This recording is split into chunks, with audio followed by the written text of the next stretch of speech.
registration link. Okay, I'll Yeah, check. yesterday in the evening. अभी फिर से WhatsApp कर दो ना, बोला he'll just forward that. I'll do that immediately. So should I share the screen now? My screen now? No. After Robin's welcome note, Sure. he will hand it over to you. Then you could play the. Okay.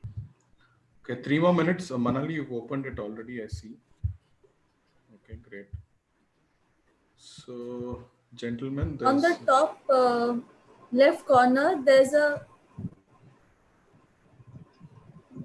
YouTube live.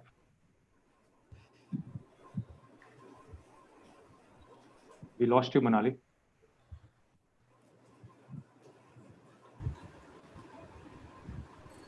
In the left corner, we see YouTube live. So I think we are live on YouTube, and we have participants. You can see the participants number increase. We are at 81. And we are visible. And there's a invite link. If you want to, you can click on the exclamation. You can see copy URL. There's an invitation link. If you want to invite someone, you can directly invite. Okay. That's nice.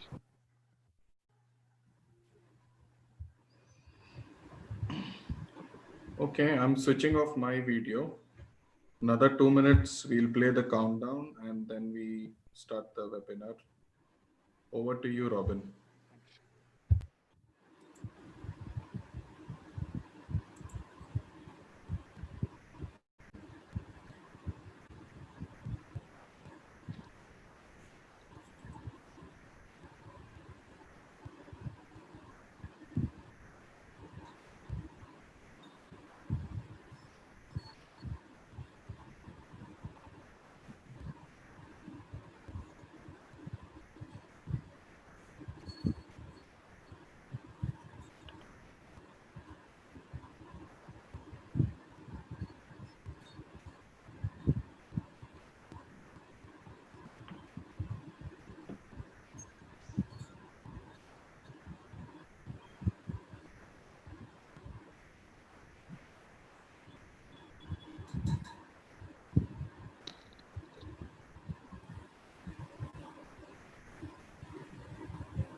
Well, good afternoon. I'm Robin Fernandez and I represent Messe München India, the organizers of IFAT India. On behalf of IFAT India, we extend a very warm welcome to the industry leaders and the community of attendees who have been at IFAT India. IFAT India is a leading environmental technology trade fair that brings policymakers, key industry players, thought leaders, and innovators from across the globe together. We are pleased to introduce very niche topics at this forum in the form of the webinar. Today is one such topic. To get us thinking and strongly pave the way forward, I'm glad we have distinguished speakers, our elite panelists who are stalwarts from the industry. We thank our panelists today, excellent battery of speakers, for accepting our invitations. The discussion today is being recorded and will be shared via YouTube soon after the session is over. For the discussion today, we have an excellent moderator in Mr. Gaurav Kumar Kedia, the chairman of Indian Biogas Association. A quick note about Mr. Kedia. Mr. Kedia is an IIT alumnus, returned to India after working for several years in Germany in engineering and the scientific field. He wanted to utilize the gained knowledge to bridge the disparities existing in society and technology. Therefore, he initiated several innovative models based on circular economy. Well, Mr. Kedia, we are happy that you are here with us today to moderate the session. I hand it over to you and wish you all the best for this session. Thank you. Thanks a lot, Shyam. Good afternoon, everyone. And I sincerely hope that all of you are safe along with your near and dear ones. Well, I think it's one of the time where we need to be extra disciplined.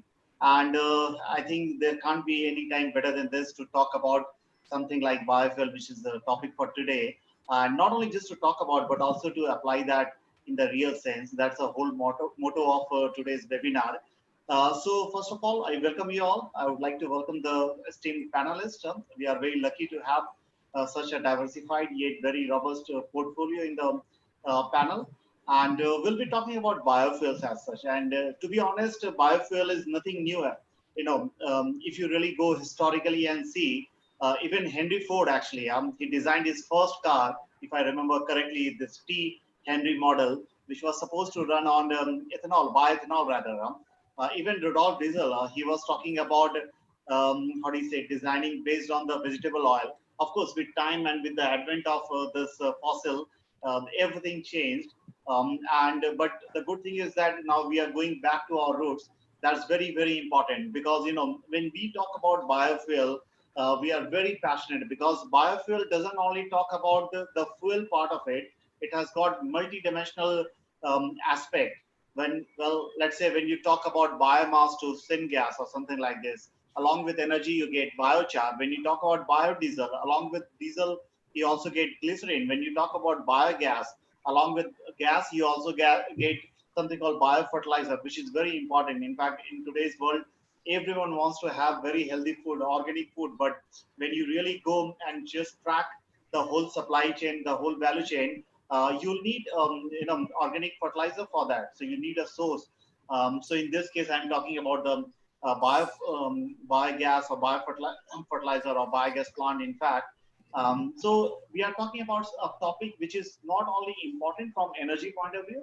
We are talking about a topic which can take care of the decarbonization, which can take care of India or any other country's import reduction, which can also take care of the whole ecological balance. Because if you really see, everything in nature is cyclic. Nature doesn't know the word waste.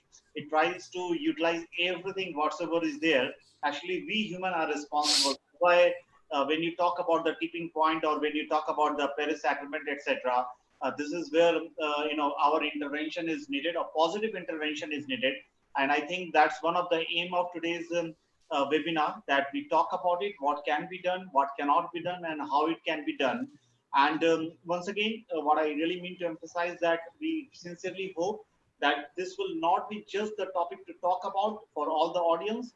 You'll have something to take away, and to really try to do something in reality, because that's a whole motto. I keep saying that a goal without a plan is just a wish. Let it not be just a wish. Let it be some good planning. Let it be some achievement of a good goal, and that's the whole motto. So with this word, I would like to open the floor. And before we really go in further discussion, let me be very clear. This will be a two-way communication. We would like to welcome questions from your side. Please feel free. I can't promise that all the questions can be answered, but definitely we'll try to answer as many questions as possible. So when you write the question, it will be also good if you can write the speaker name to whomsoever you want to direct this question. So with this, I would like to open the floor. But at the end of today's webinar, we are also going to announce formally about Indian Biogas Association MOU with Brazilian Biogas Association. We are very glad that they are also here, and I'm happy to see finally Mr. Kropsch. You could also join. There is a big time difference, but thanks a lot. In fact, I would like to open the floor. But before that, maybe it's important that people know a little bit about your background. So Mr. Kropsch holds a degree in business administration from PUC RJ, and executive MBA from UFRJ, and was a participant within the President Management Program from Harvard Business School. He worked for 18 years in Trump Oil, Brazil, and is now director at Asia, ASISA, I think, Bioenergia, CEO at Aspro Servicios, and a partner at NPR Gestalt de Recursos. In this position, Mr. Kropsch worked with oil and natural gas industry, and with the promotion of biomethane as a substitute for fossil natural gas. He has been participating in a biogas, that is Brazilian Biogas Association, since 2013, first as a counselor and since 2017 as vice president.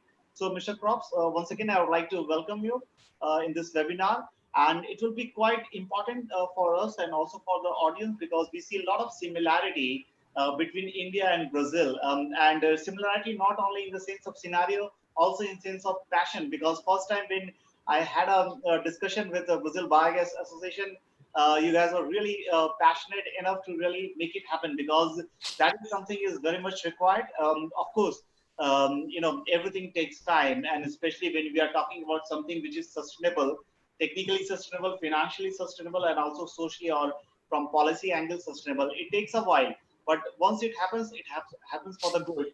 That's what we are underlying all the time. So with this, I would like to hand it over to you to have the knowledge sharing, to have the experience sharing, and to understand your view on the bioenergy, or specifically biogas in this case. Over to you, Mr. Props. Well, thank you very much for having me. Good morning for everyone. Good afternoon. Uh, I could not agree more. I think the passion about biogas in our countries perhaps comes from the fact that biogas can really be a game changer for the economy, but most of all, for the people. Because we know for a fact, and this is not only with biogas, but all sorts of bioenergies, that bioenergies employ more people than traditional energy sources. And this is a huge problem in Brazil. The unemployment, the poverty, the inequality, this is a huge challenge for our country. So biogas not only can be a fantastic solution in terms of energy independence, sustainability, and decarbonization of the economy, but it can really be a game changer in terms of wellness for the society, for the people. And this, I think, this is why we are so passionate about it, different from other countries that perhaps treat biogas as an interesting technology or as a very attractive economical solution. For us, the environmental and especially the social impact of biogas can be gigantic.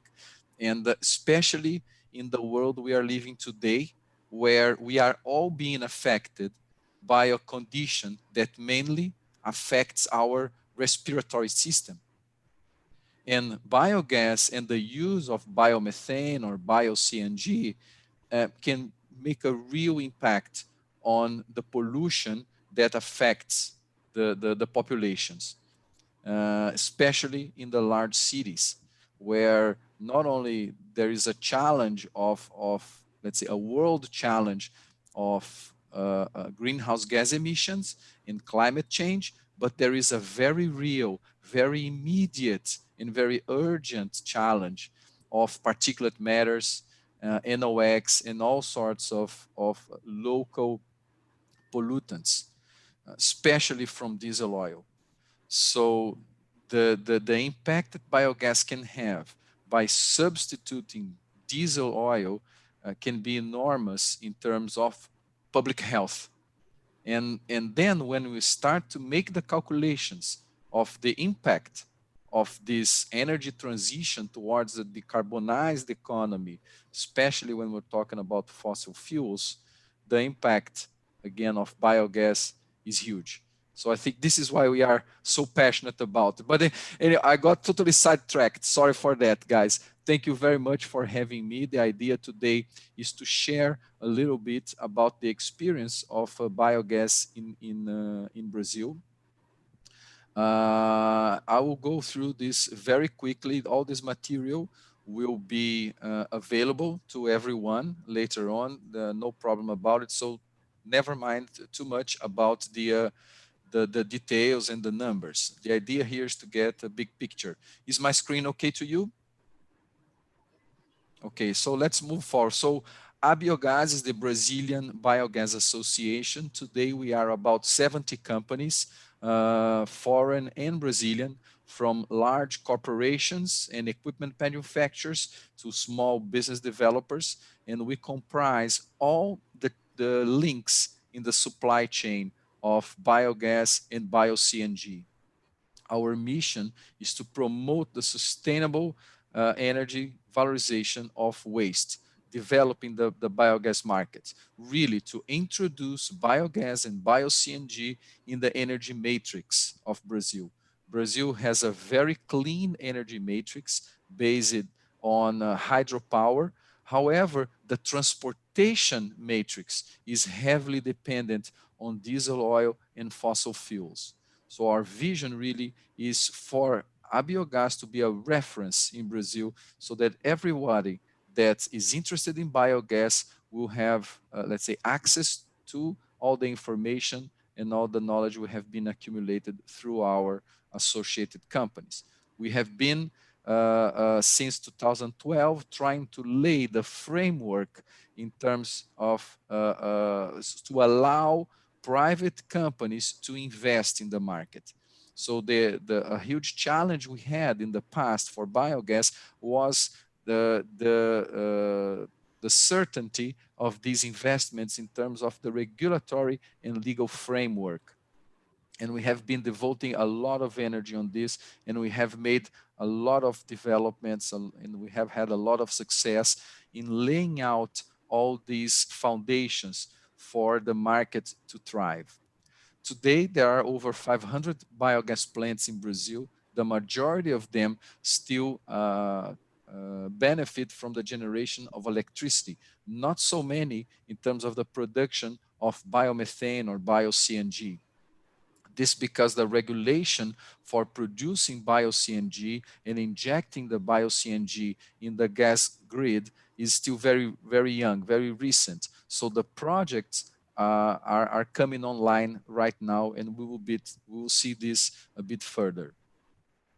As a huge country with a huge agricultural production, much like India, Brazil has a tremendous potential of production of biogas from especially the sugar and ethanol industry, but also from all sorts of agricultural wastes, from the animal protein supply chain and also other, let's say, plantations.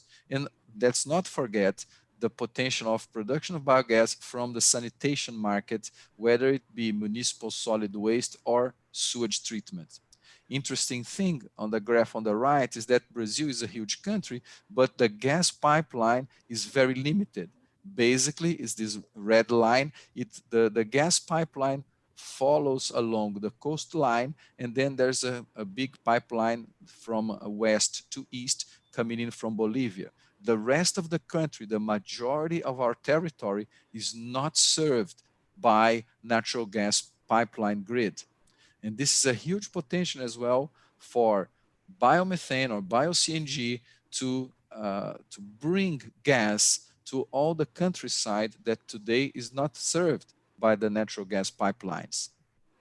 Two issues that are very important at the moment in terms of regulations are the new gas market, which is a program from the federal government to incentivize the use of natural gas and also bio-CNG, and then also the RenovaBio, which is the renewable fuels policy that is really a decarbonization credit market. So the producers of biofuels, including ethanol, biodiesel, and obviously bio-CNG, they will generate these decarbonization credits that will be sold in the stock exchange and purchased either by investors who feel that this asset would appreciate, just like investors would buy any asset in the stock exchange, but also by fuel distributors that have a mandate to reduce their carbon footprint. So the fuel distributors, they can reduce the carbon footprint either by selling more biofuels in the physical market, or complementing that reduction by also acquiring these decarbonization credits. And the price of the credit is regulated by the market in the stock exchange. So it is a market mechanism to put a price, a value on the decarbonization. So this has just begun last month, and it's very interesting. There are some trades already going on. It's very exciting. And biogas is a reality in Brazil. There are several projects that are already operating as the Bonfim plant, generating 21 megawatts from vinasse and other sugarcane wastes. The Geoenergética project in Paraná, in the south of Brazil, 4 megawatts again from vinasse and sugarcane waste. There is a small production of bio-CNG there as well. From municipal solid waste, the landfill in Itajaí, also in the south of Brazil, a huge power plant from municipal solid waste biogas in São Paulo, Caieiras, generating 30 megawatts. There is the sewage biogas project in Franca, in São Paulo, generating bio-CNG for their own fleet of cars. CS Bioenergia from municipal solid waste as well. The landfill in Fortaleza in the north of the country, generating bio-CNG for injection in the pipeline grid, which is a very interesting business model. And also from the Dois Arcos landfill here in Rio de Janeiro. A new project that coming online next year is the project from Cocal, again, a huge sugar mill, sugar and ethanol producing unit with a huge production of biomethane for injection in a dedicated pipeline that will, let's say, serve the whole region. So in a nutshell, this is what's going on in Brazil. And I am really excited about the opportunity to taking questions from you later on. Thank you very much. Thanks a lot, Mr. Croft. That was really, really interesting, especially this renewable fuel policy, because this can really enforce and this can really motivate the whole industry. That's for sure. And I think we have a lot to exchange as far as the knowledge is concerned. But definitely, putting up such kind of policy is one thing, but really to enforce it, really to really keep enhancing is another thing to have, after getting this 360-degree kind of feedback mechanism. In India also, we had something called REC kind of thing. We still have, in fact. So it has got some implementation issues. But definitely that's very interesting to really analyze it. I'm sure that you will be getting a lot of questions. So we'll try to enhance our experience as well with yours. So with this, I would like to move to the next panelist, Dr. Shukla. So let me just share my screen. Just a second.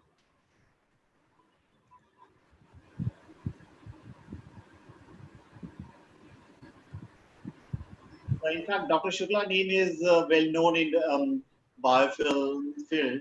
I mean, he was ex-advisor of MNRE, and we are very lucky to have him as president of Indian Biogas Association. And he's superannuated as a bioenergy advisor in the pay scale of joint secretary from the Ministry of New and Renewable Energy, Government of India, New Delhi, in September 2011. After working for about 29 years in all, he has about 42 years of experience in policy planning and developing RD&D projects on renewable energies at national level, devising dissemination programs along with its implementation, development of standards, and involvement in countrywide monitoring focused at reaching the last mile. In fact, right now, we all are talking about Satat, for example. That was one of the brainchild of Dr. Shukla. He thought about it long ago that AMO-PNG should play an active role. The bio-CNG or this biomethanation, what we see, this was one of the things which he really took it forward when he was there in MNRE. And this is how I first met him, and he's a very nice soul on personal basis also, I can tell you. So, sir, over to you. I mean, especially, I think we would like to know more about your perception about biogas, what it can do, what actually we should really do in order to really see the enhancement of a biogas market, because ultimately the financial sustainability is also very important. From policy point of view as well, you have a lot of experience in that. So it will be quite good if you can share your experience and try to really guide us in which direction the biogas should go. Over to you, sir. Thanks, Gaurav. So very beautiful time to have everybody, because everybody is quite cool from the point of view that the daily botherations of going to office and traveling a lot in different settings, having meetings, seminars. Suppose this kind of seminar had it been in the normal time, so a lot of carbonization would have happened. Lot of air travel, hotel, and then the taxi travel, everything would have happened. So that, as a matter of fact, the corona has brought us to a scenario globally where the decarbonization is already happening, and the pollution-free environment everywhere, everybody can have a feel and really realize. And lot of time available to the family, the children and the parents, and of course the spouse. People were not having time because a lot of time was going for travel. And many a time for a small meeting of half an hour, you have to devote 10 hours, 20 hours or more. So therefore, it's a very beautiful time from that point of view. However, the healthcare is certainly very important. And the old saying is survival for the fittest. So what we have lost in these days, that the individuals have started depending on so much on the uh, outside supports, and that is how their own strength and immunity was reduced. So it is for time again to go back to our roots, to be very strong individually, so that the corona is not able to affect us at all. So with that, Gaurav, I am going to share my presentation. Sure. Are you able to see it? Not yet. I think you'll have to press the share screen button. Share this can okay. Share, fine. Yeah. It's okay now? Yeah. Fine.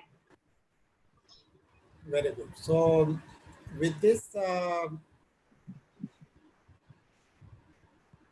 really biofuel policy, in fact, ultimately what comes to become very important from any national point of view, it is the policy what you have. And as Gaurav said, that India had been doing a lot in this sector. We had the policies, but the policies available in India and maybe in many other countries also is really not sufficient to address the actual requirement. So I would attempt to mention what are the problems and how we can tackle it from the experience of India. So other than what happened before that, because we had a biofuel policy, and unfortunately the biofuel policy with the Ministry of Renewable Energy launched some time back before 2018, that was thinking that the biofuel means the liquid fuel only. It could be ethanol or it could be biodiesel. But other biofuels like the solid biofuel and also the gaseous biofuel, that is the bio-CNG, the biogas, was not considered to be part of the national policy. And once I wrote to the Ministry of Gaurav said to Ministry of Natural Petroleum and Natural Gas, I told them that you please address it, because you are the premier supplier as a ministry for all the liquid and gaseous energy in the country, the petroleum energy in the country. And therefore you take a lead, because investments are required in this sector which are not coming. So following with that, they brought out a policy, and that was in uh, June 2018, effective May 2018, and that policy started getting implemented in the country. And it provides bio-CNG to be kept in the category of advanced fuels, and it also talks of viability gap funding for this. But ultimately, after 2018 and now to 2020, the 2 years have gone, but the situation is not much different. I'll tell you how. Similarly, the Ministry of Environment Forest, for the first time, they brought very categorically for handling the municipal solid waste. And for that, the rules came in 2016. And they said that the segregation is the responsibility of the producer of the pollutants itself. and the various other ministries which are listed here, the government of India, they were brought under that to say that their responsibility is to handle it. Now, that happened, and with that, the results are there to some extent that the municipal corporations have started now placing different orders and circulars where the biomass waste is to be segregated, but the situation is not much different even now. Similarly, the Ministry of Transport has came out with an order where it can be bio-CNG can be used as a vehicular fuel in 2015. After that, on the request of the Ministry of Transport, we have modified our biogas and biogas bio-CNG specification standards in 2016. Earlier, it was being done by us from the MNRE in 2013, which was modified so that it can also be addressing the needs of the vehicular fuel. The Ministry of Petroleum and Natural Gas, they have launched the program SATAT, which, as Gaurav said, I started in the MNRE in 2008, because the bio-CNG in India was not at all known for taking it to the fields. Only a couple of people might be knowing it for doing it in the lab scale, but taking it to the field, the program was not at all there. So therefore, once I got the subject of biogas under my portfolio in the MNRE, then I thought to do something by which it becomes a commercial fuel. And under that thinking and ideology, when I started working, I took all the steps to bring the bio-CNG what it is in the present state in India. And also I thought to have a standard, because unless the standards are there, you cannot really make it a commercial fuel, or you can use it as auto fuel. And therefore the Bureau of Indian Standards was requested. I gave the first draft of the standards, and ultimately it was processed, approved, and published by the BIS. Similarly, the Ministry of Fertilizer, another organization, provides support for the organic and chemical fertilizers. They brought out an assistance to market development assistance, and Ministry of Agriculture ultimately has also included in the fertilizer control order, because unless it is done, they won't be able to provide any support for the organic component of the bio-CNG plant.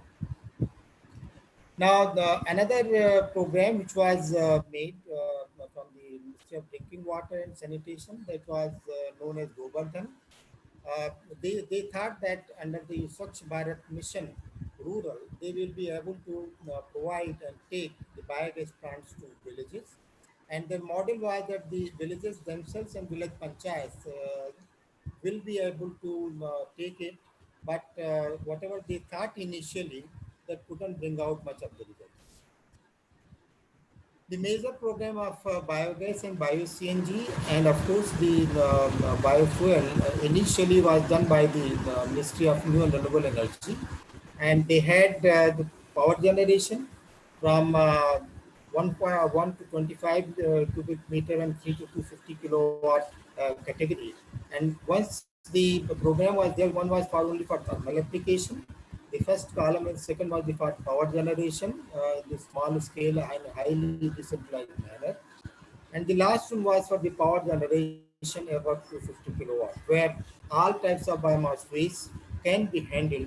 The rural waste, urban waste, cattle dung, everything can be handled, the poultry waste. Therefore, a big canvas has been provided by the Ministry of Renewable Energy, including the generation of bio-CNG, and they are providing support for it. Of course, that support we from the association written that is need to be modified.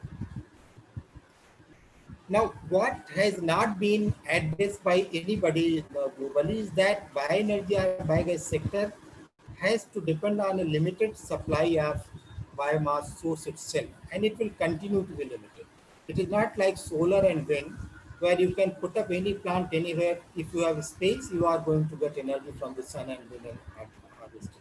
Ultimately, you have to produce biomass, and whether you use it in the virgin form or you use the biomass phase for the production of the bioenergy, either through a liquid fuel route or through a gaseous fuel route, or you burn it, carbonize it or combust it for the solid fuel route. But the problem in India, which is very important and it needs to be addressed simultaneously, the moment we are going to utilize biomass, then it, like other countries where the land is more, production of biomass is more, and consumption is little less, we have to address all the four F's: the food, fodder, fertilizer, and fuel. And there has to be a suitable balance between all the four.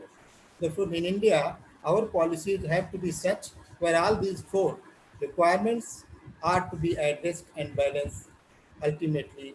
And unless we do that, we won't be able. We can say that so much of land is available, waste land is available, will grow the energy crop, etc., etc. But then once you do that, then the food is needs to be food aspect is to be added. So because we have very limited supply of land for various industrial, housing, agricultural, and energy applications. And similarly, the fodder. If you burn everything in the solid fuel, the combustion route, then the organic fertilizer is not available, fodder is not available. So everywhere we have to have a balance for that, and so is the fertilizer. Ultimately, once we do that, then since the limited supply is there, we have to prioritize which biomass is suitable for what application, whether for combustion, gasification, gaseous fuel generation, biomethanation, or production of the liquid fuels, alcohol or diesel. Now, that is very important. And therefore, anywhere we are in any setting, in any country, our priority should be such that we are going to use the most suitable biomass waste for the most suitable and most cost economical technology. And once we do that, then we'll find that the biomethanation becomes the best out of all the options available for generating energy and also organic fertilizer from the waste which are loose, leafy, and also in the liquid form. The liquid waste also is very suitable for that. And in contrast, the hard and woody biomass can be used either for the second, third, fourth generation for the liquid fuel production, or it can be used for combustion and gasification, pelletization, etc., depending on the availability and the requirement in that area. But we shouldn't think of burning everything of biomass, even the agro waste especially and the crop waste, for production of energy power. Because once we are going to that, what is the general approach, then we are going to left with no options available for the organic fertilizer production, which is very important for survival of the humankind on this planet. So we have to handle the biomass waste at its origin, the segregation, what I mentioned in the beginning, and we have to have the biomass, decentralized biomass waste resource bank. In fact, in my childhood, the biomass waste resources were available in a decentralized manner. But today's time, the priority star, nobody stores. They are going to burn it in the field itself. So it is neither available as a fodder, nor it is available for any other applications. So that is for that, there is a need to have a decentralized, highly decentralized biomass resource bank. We have to put it in the policy. And we have to have all different settings, because ultimately the social factor is to be very important where the lands are distributed. So I call it the Gandhi committee. Gandhi is well known. So we have to have committees in urban and rural areas where everybody having a waste is also becoming a partner to the plants which are going to produce these energy and fertilizer out of it, so that there is no short supply for the resource of biomass waste for any of such plants which we are going to set up as an industry. So the other thing is the hybridization. Any location, if you want to be sustainable, then you have to have a hybridization approach where you nucleate with bioenergy, and that should become the mantra, where we have to have then anything which is available around. You can have the solar, you can have wind, anything, but the solid biomass processing unit, the liquid biomass processing unit, and the gaseous biomass production and the organic fertilizer has to become a part of this hybridization as a nuclear. So therefore, instead, different technologies are competing on the same resource of biomass or biomass waste. On the same lands, they should have the judicious utilization for different types of applications. And therefore, the very good technology integrator is required. And I believe that in Brazil, with whom we are going to announce our association and Indian Biogas Association, we can provide a very good platform to become a very good technology integrators. Now, the SATAK program, which has been launched by the Ministry of Petroleum, they say that 500 or more LOIs have been signed, but the real problems are that the price which they have fixed, that is not enough for this sector to grow.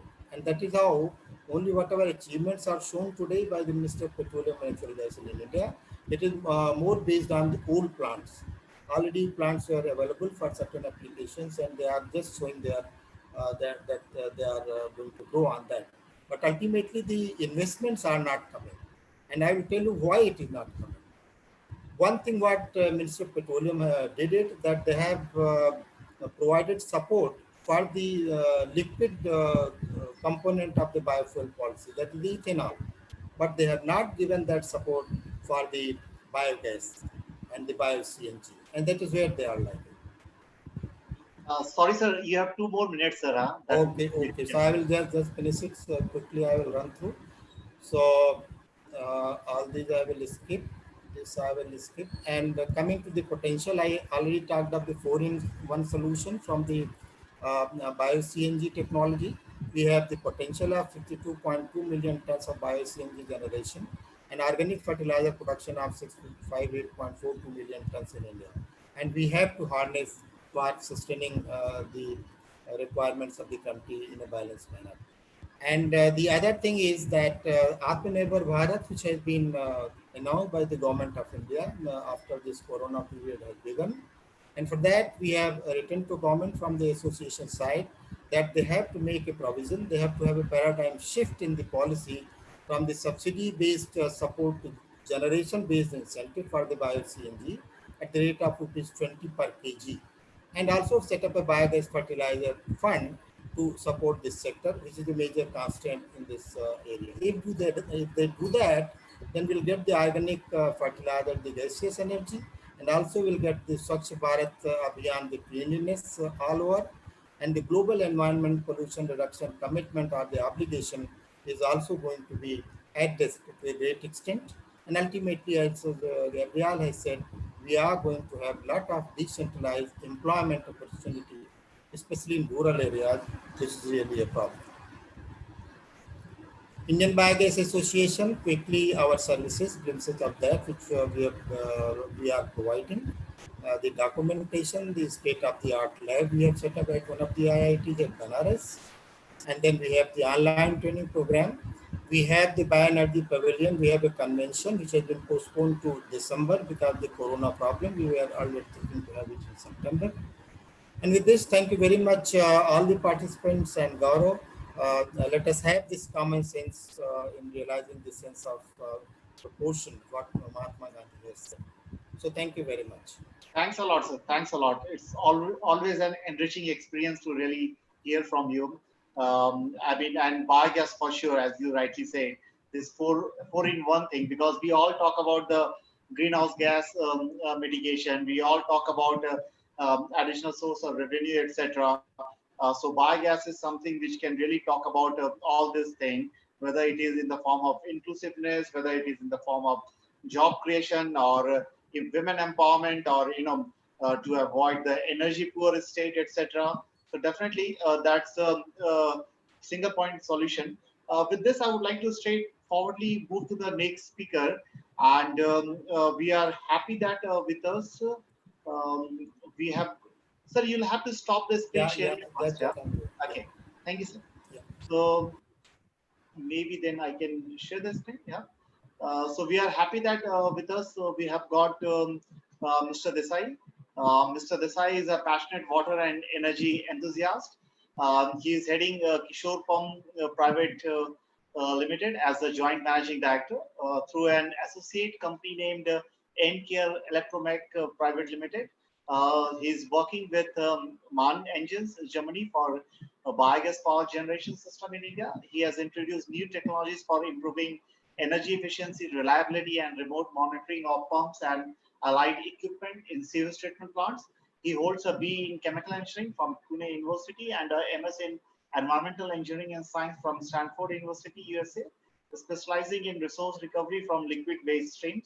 He is currently working with Stanford University for developing and promoting novel microbial electrochemical technology-based system for resource recovery from sewage and high-strength industrial water. So, Mr. Desai, we are really happy to have you over here, and I'm sure that people will be enraged with your viewpoint, because very often we have got a discussion together, and it's always interesting to understand or to really see the problem with a different solution angle. So, over to you, Mr. Desai. Thank you, Mr. Kedia. I hope I'm audible to everyone. Yeah. So first of all, thank you, Messe München and IBA for having me here. I hope everyone is staying safe and taking care of themselves and their families in these trying times. So as the earliest panelists mentioned and they laid the groundwork for bioenergy in general, I would like to focus on the liquid feedstock aspects of bioenergy. This particularly includes municipal and industrial used water. You might find the term used water a bit unconventional, I would say, because for me personally, since it's a passion for me to talk about and to get involved in water that is to be recovered, I would put it that way. So I've stopped calling it wastewater altogether, because it's a big psychological barrier when we call something as a waste. So I would like to rather call it used water instead of wastewater. And even when I talk to my daughter, 4-year-old daughter at home, I try to take the yuck factor out of wastewater or sewage, so that the next generation will be more perceptive towards the needs of water recycling and water reuse. So with that, I would like to now jump into the topic about the bioenergy potential from liquid feedstocks. Now, as other panelists have highlighted, from a decarbonization and an energy independence perspective, bioenergy needs to play a pivotal role in the energy mix of India. The government obviously has taken some encouraging steps in that direction with the biofuels policy, as Dr. Shukla mentioned, and also the Satat initiative, which he spearheaded. In both these initiatives, as you might observe, there is a lot of focus on the liquid fuels as well as the solid biomass for biogas generation. Not so much focus on the liquid feedstocks, which is something that I would encourage the government also to look at, because there is a tremendous opportunity to achieve the decarbonization of the economy and reduce greenhouse gas emissions and provide a viable import substitute opportunity using biogas for the energy mix of the country. Now, bioenergy can be extracted from liquid feedstocks, primarily in the form of biogas, from industrial use water as well as municipal use water, that is what we call sewage. But this is only from the biodegradable or the oxidizable used water, which is typically from food and beverage, textile, pharmaceuticals, refineries, sewage, dairies, paper, etc. From a bioenergy potential, the sewage is often referred to as the low organic strength feedstock, and the industrial used water, where the COD, that is the chemical oxygen demand, is in excess of somewhere around 1000 or 2000 milligrams per liter, is referred to as the high strength organic used water. So those are the basic terminologies we need to understand before we understand the bioenergy potential from these two varied streams of used water. Now, coming to the sewage treatment plants, biogas to power in municipal sewage treatment plants is well established in India. Several plants have been installed across the country. The penetration is still quite low for several reasons. I'll come to that. In 2019 and 2020, Indian cities and towns generated roughly around 90,000 million liters a day of sewage, that is 90,000 MLD. And the volume is expected to rise by around 70% to 160,000 MLD by 2025 as the population increases and urbanizes. But as most of the people might be aware, that there is a huge gap between the sewage generation and treatment, in India, and government at all levels is pushing for increased treatment and to close the gap. One of the major challenges in running a sewage treatment plant effectively is the energy costs. And the biogas or the bioenergy profile fits in perfectly to achieve the dual objective of effective treatment by offsetting the energy cost and decarbonization. Now, currently, most of the successfully run sewage biogas to electricity plants use the primary and the secondary sludge to generate the biogas and then to electricity. This essentially requires an aerobic process to generate the sewage sludge. Aerobic process, they are the primary consumers of energy in any treatment plant, and they have a huge demand, and which is one of the major reasons why the STPs find it difficult to become energy neutral, even if they try to generate as much biogas as possible from site. Now, based on the experience of our customers and us on sites, and a rule of thumb, a 100 million liters a day, that is 100 MLD sewage treatment plant, can generate about 400 to 500 normal meter cube per hour, that is 10 to 12,500 normal meter cube per day of biogas from the primary and the secondary sludge, which translates to roughly around 800 to 1,000 kilowatt of electrical power. Now, there are a lot of assumptions behind this, but there are a lot of fluctuations also, which I'll come to that. But in fact, there is one plant in Chennai, under Chennai Metro, which I think Viatech Vabag has successfully demonstrated that there is possibility to achieve energy neutrality in the operation of STP to a large extent. Now, there are variations, but this one plant has shown that it can be done. But there is a wide variation in the biogas generation of different plants and the subsequent power produced due to primarily one fluctuation of the inlet of the biochemical oxygen demand on the inlet of the sewage, the gas quality that is generated and the cleaning requirements, and the generator type that is used. If all the sewage generated, that is, as I said, 90,000 million liters a day, can be tapped based on the current technology of biogas to electricity, the current installed potential could have been somewhere around 1,000 megawatt, that is 1 gigawatt, which is roughly the size of an average nuclear plant. So that's the potential from the current generated sewage itself. As it increases, it can go further beyond. However, currently just about 5% of the total potential is utilized. And one of the reasons for that is the fluctuating BOD demand due to the sewerage network structure. It is a very typical structure in India. I'll not go into details of that right now, but we can discuss it offline later if anyone wants to. Now, there are also some capital expenditure issues with STPs smaller than 50 million liters a day, wherein the overall cost of putting up a digester, a gas cleaning, and genset is quite high compared to a large 100 million liters a day plant. So the levelized cost of electricity, that is rupees per kilowatt hour, from the biogas increases as the plants become smaller.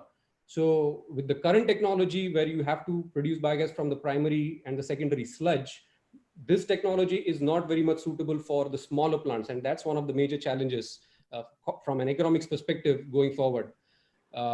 In the recent past now, also decentralized sewage treatment plants at building or society level have also been developed and installed, which are typically in the range of about 0.5 million liters a day. That's 500 kiloliters a day.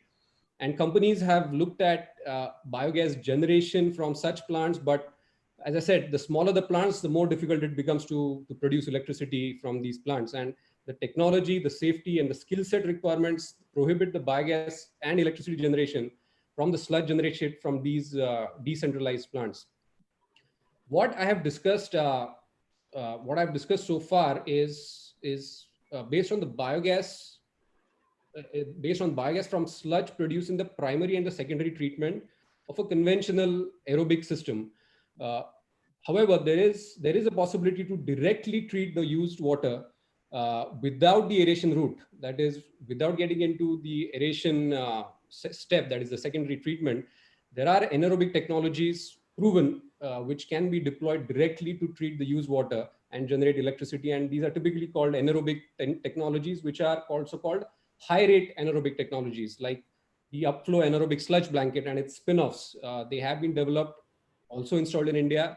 They can generate biogas with minimal energy consumption, and the energy balance for such systems is much better. Is much better and can be net energy surplus too in sometimes. But the cost of anaerobic processes for low strength or low concentrated used waters like sewage, that leads to a lot of increased capital cost and the process control requirements. What I'd like to add here is something referring to the earlier two panelists, is that the municipal STP should consider a resource recovery from the sewage or the used water at a holistic level than just electricity generation. Sometimes other options are economically more rewarding than generating on-site electricity, which are, for example, the government of India, what Dr. Shukla mentioned, has launched the Satat initiative for generation of biomethane, or bio-CNG as it's popularly known. And municipal STPs, or the big scale, large scale, urban scale sewage treatment plants, are very well positioned with the Satat initiative due to the inherent synergy. That is, the biogas generation is in a very localized manner for the urban areas, and the demand, which is the automotive fuel, which is the oil marketing companies' outlets, are also in a very close geographic vicinity. So the transport cost of the fuel can be reduced drastically, and it can be a very elegant solution for the municipal sewage treatment plants. Now, right now, also, Dr. Shukla mentioned that the BIS standard of 16087, IS 16087, surprisingly, that standard mentions the possibility of pipeline injection, or rather defines the quality of the biomethane for pipeline injection. But somehow there is no policy in India so far which allows direct injection into the pipeline. And with the increasing network of the gas grid, I think that's one area where which can be a game changer for the sector as a whole. And I think it's high time India needs to look at these options, like what Mr. Krops also mentioned from his experience in Brazil. Also, I would like to mention from my experience at Stanford University, that there is a lot of research and pilot plants that are being put up to generate bio-based biodegradable plastics in the form of pellets, what they call as PHAs, that's polyhydroxyalkanoates, from the biogas or from sludge also, which can directly be put at the sewage treatment plants, and the value generated from these will be much higher than biogas itself. So there needs to be a holistic look at all of these options, and bioenergy should not be constrained to only one particular application, and should be looked in all its variable options that it provides. Now, coming to the industrial high strength wastewater, used water, I think there is a bigger opportunity and inherent synergies to promote and incentivize biogas production from high strength industrial use streams. Industries like food, beverage, textile, pharma, breweries, refineries, distilleries, dairies, paper, and any industry which produces organic used water can benefit immensely, since they have ample opportunities for captive biogas usage in-house. The generated biogas can be used as a substitute to natural gas for boilers, or substitute for high-speed diesel in boilers, the process steam generation, and electricity generation as well. In fact, one highlight Mr. Krops also mentioned was the decarbonisation credits. And this is something that is very interesting because, in 2000, first UPA or second UPA, they had launched a scheme called National Mission for Enhanced Energy Efficiency, which was basically an energy trading credit scheme, similar to a carbon credits trading scheme. Now, if they can look at similarly decarbonization or a steam trading credit scheme, where steam is, if it is generated from renewable biogas, or I think Dr. Shukla also mentioned it, that the possibility of using steam for offsetting the carbon credits, if that can be evolved into a policy, I think that can also benefit a lot for the industry specific, because that can create a multiplier value for the industries. And so this kind of a closed loop circular economy approach for biogas within the industry, due to ample opportunities of captive usage, can provide a great value to industries if they can effectively capture the used water, treat it, get it for reuse and generate bioenergy at the same time. The biogas yield, that is the volume of biogas produced per liter of or kiloliter of organic industrial use water, is much higher compared to sewage due to the high COD content. So the economics can be very, very favorable in many cases. And I think most importantly, the possibility of reuse of the used water provides one of the greatest opportunities for such industries in an ever increased stressed water stressed environment. The technologies for efficiently extracting biogas from such high strength used waters and at the same time generating high quality treated water for reuse are evolving rapidly. One such technology is anaerobic MBR, which is MBRs are commonly used. Everyone must have heard of it. But transposing an aerobic treatment membrane onto for an anaerobic treatment has its challenges, which is being addressed by a lot of companies as we speak. Now, somehow in India, this is my personal opinion. We see a lot of emphasis on. Mr. Desai, you'll have to wrap it up a little time over. Okay, I'm sorry. I'll just mention last one point, sir, that there is a lot of focus on the multi-effect evaporation systems in India for industrial use water. And I think that is not the right solution going forward because it does not offer the opportunity for any resource recovery. And with the advent of newer technologies for high-strength wastewater or high-strength use water treatment, I think that provides a great opportunity for these industries.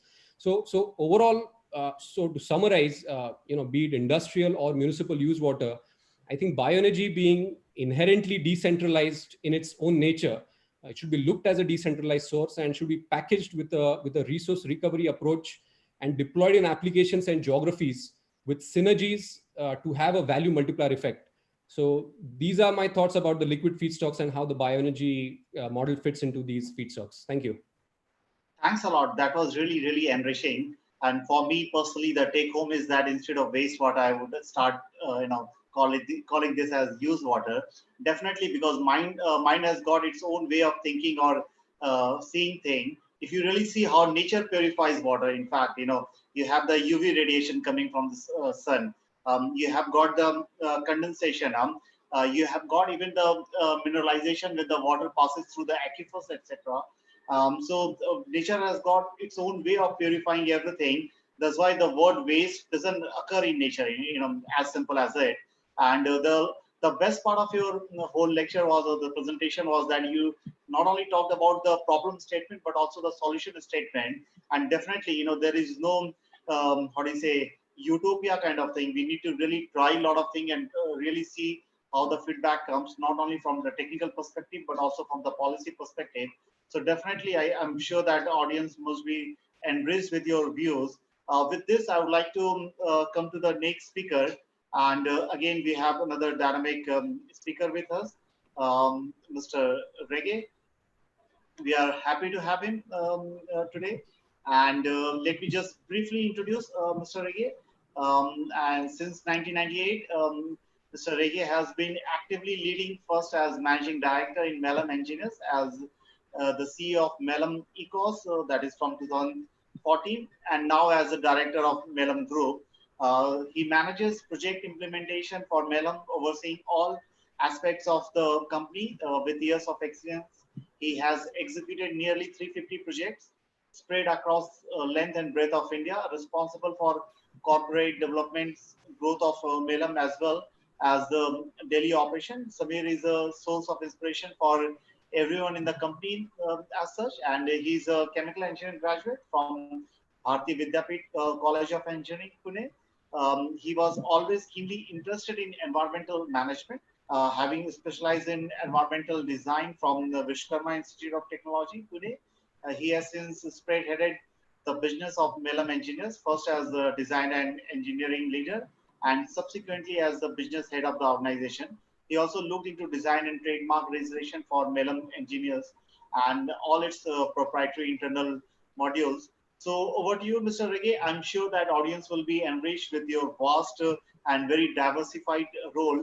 And I saw a lot of questions are coming from the entrepreneurship side. So we would really like to know about your entrepreneurship journey, especially keeping in mind all this thing, whatever we are talking, biofuel, decarbonization possibility, and greenhouse gas emission reduction possibility. Over to you, Mr. Reggae. Thank you, Gaurav. That was really nice. And a big thank you to Messe München, IFAT, and also the Indian Biogas Association for this wonderful opportunity. Melham completes 25 years in June. So wow, 25 years is a long, long, long journey in biogas projects. And one of the panelists, Dr. Shukla, I would like to tell you that just day before yesterday, I found a very old photo of 1999 where you were present for one of our small plant inaugurations. So thank you for that. So it's a long, long journey. Thank you. And so since Melham's been in this business for a long time, I can assure you that the passion and the spark in this business still continues today. So we are in exciting times, and I'm not referring to the COVID scenario. That's okay, not a problem. We are in the essential management services. So COVID does not affect us. And considering that we prefer to, my father actually says, seeing is believing. So I would like to share a presentation with you where we can see what all has been done by us over the time in these last 25 years in the biogas field and also in the municipal solid waste field, because we stand on these bricks. So I'll just get on to a presentation.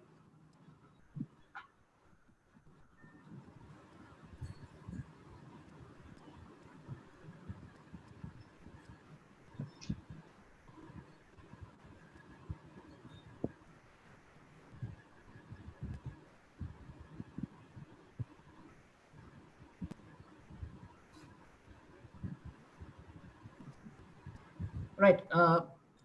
Is it visible, clear? Yeah, perfect. Okay.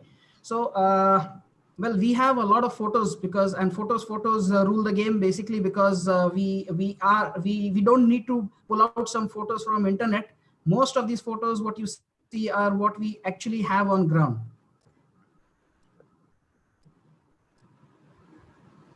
So, quick introduction. Melham is a Sanskrit word. Mail means maila, waste, means gold in Sanskrit. So we have the Midas touch of converting waste to gold. Now, we have over the last journey set up more than 350 projects all over India. We have also set up a few projects abroad. So we have definitely done our bit about greenhouse gas mitigation, especially both the dangerous gases, methane and carbon dioxide. And we have harnessed this methane gas into energy.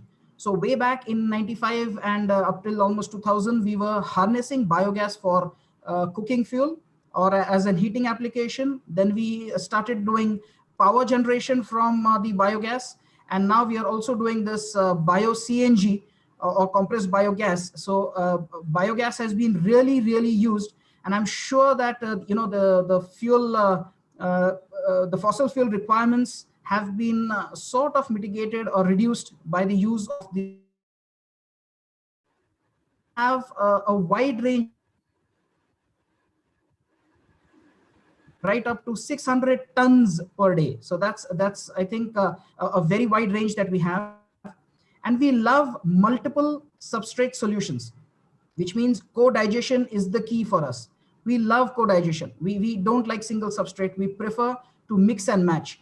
So some of the substrates we have worked on is kitchen waste, canteen, dairy, distillery, sugar, starch, vegetable mandi waste, fruit waste, flower waste, you name it. And I'm sure we must be having some project somewhere on that particular substrate. Something which we have started doing recently is what is called re-engineering and revamping. We are all aware that a lot of projects were set up, some of them are not functioning, and we have taken up the challenge to restart these projects, re-engineer them and revamp them and revive them, so that we have to do a bit for the environment. And obviously we are lucky to have a very highly skilled team of people. Some of them have been with us for more than 18 years now. And so grassroots technology is what we have.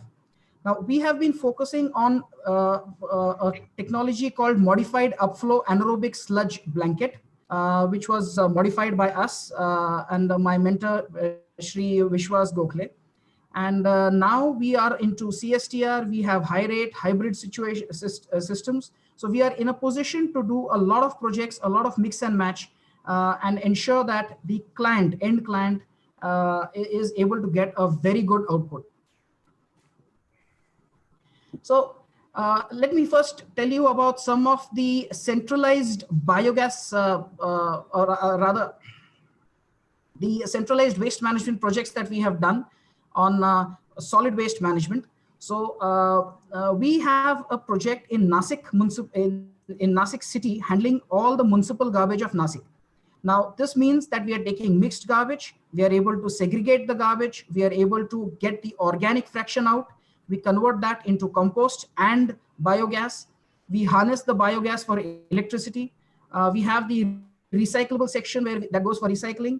We have the combustible portion, which is called RDF, and that is also going for waste to energy. We have done biomining of legacy waste. So we are able to harness energy out of a dump site. We have capped it. We do scientific landfills. We are also converting plastic, used waste plastic, into pyrolysis, through the pyrolysis process, into an oil. We call it as plastic to fuel project. At this project, we are also handling dead animals which come in with the garbage. And yes, we are harnessing energy from dead animals too. So we are using this plastic to fuel oil. We are using RDF for all this, and getting the carcasses incinerated.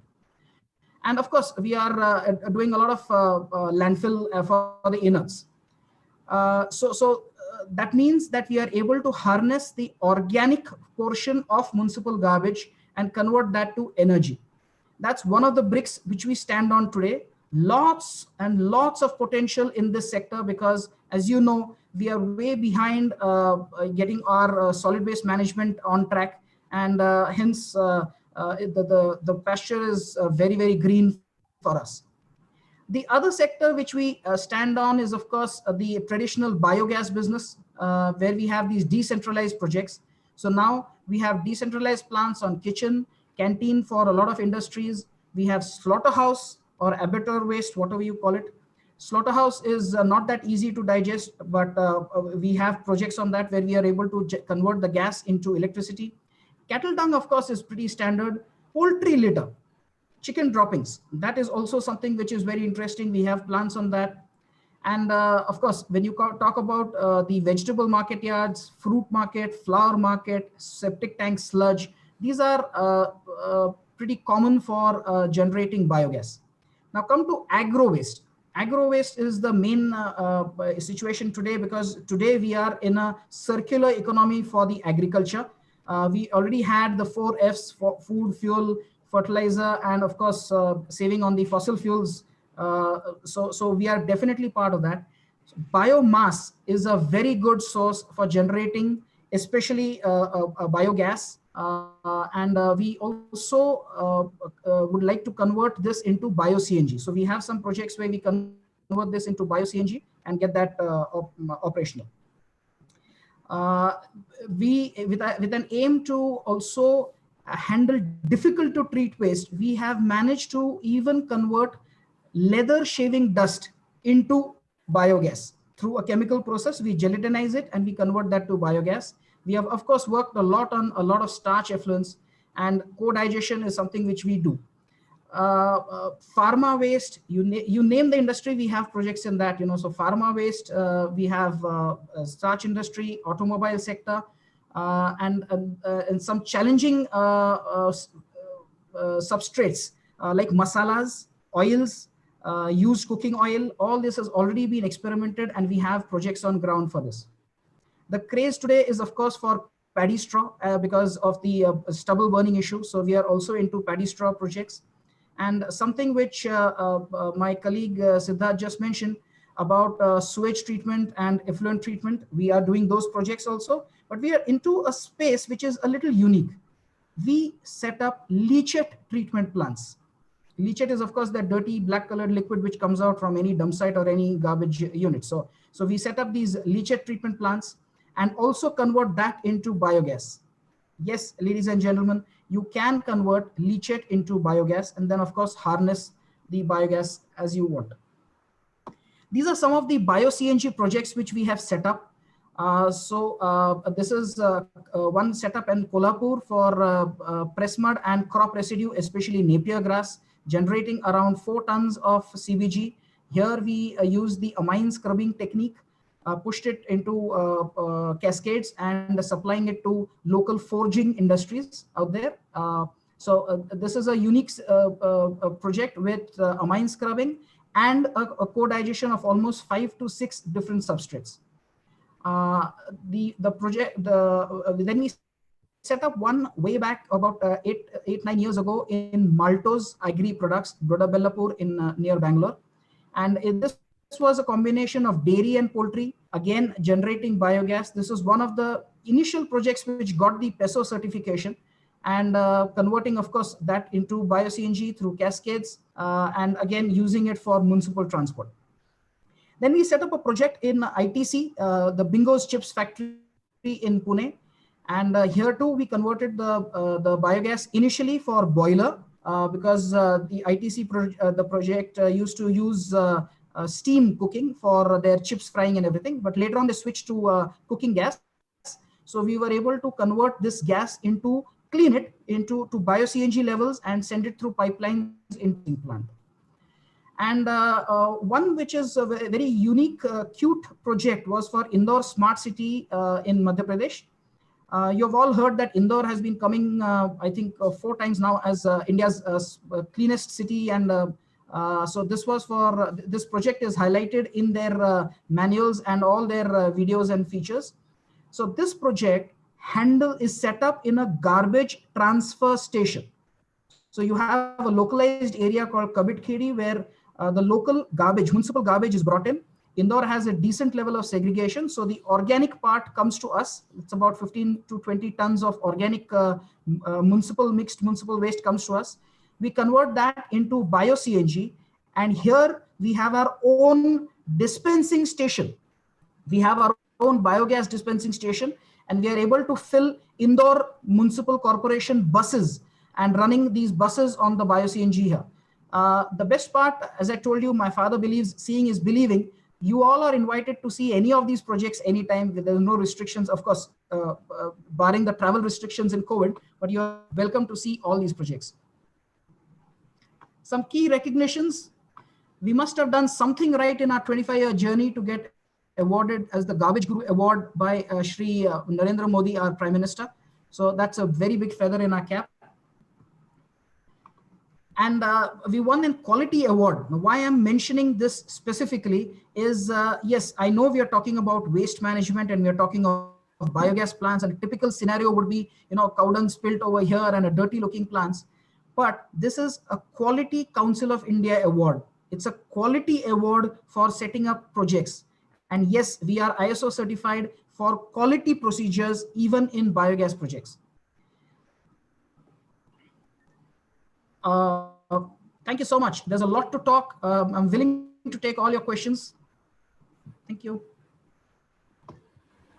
Thanks a lot, Samir. It's always, good to see the real project. As you rightly said, of Colonel Reggae, seeing is believing. It's as simple as that, yeah.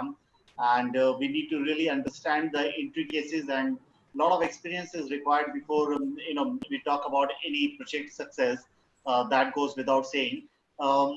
With this, I would straightforwardly come to the last speaker, and then I think we'll go for the question answer round.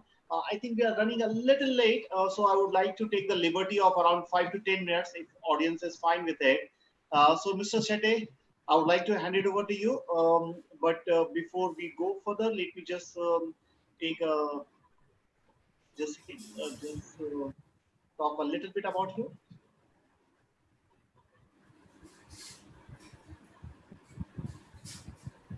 So sorry. So, hi. So, we are happy to have Mr. Shetty with us.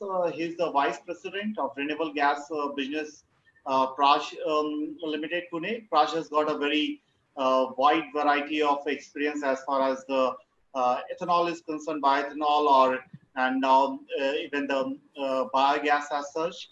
Mr. Shetty is a master's in microbiology, and he has done a management course from IIM Bangalore. He has got around 33 years of experience as a head research and technology development division, as a business head, pharma and engineering, biodiesel, bioproducts, and also as product management head in renewable gas business.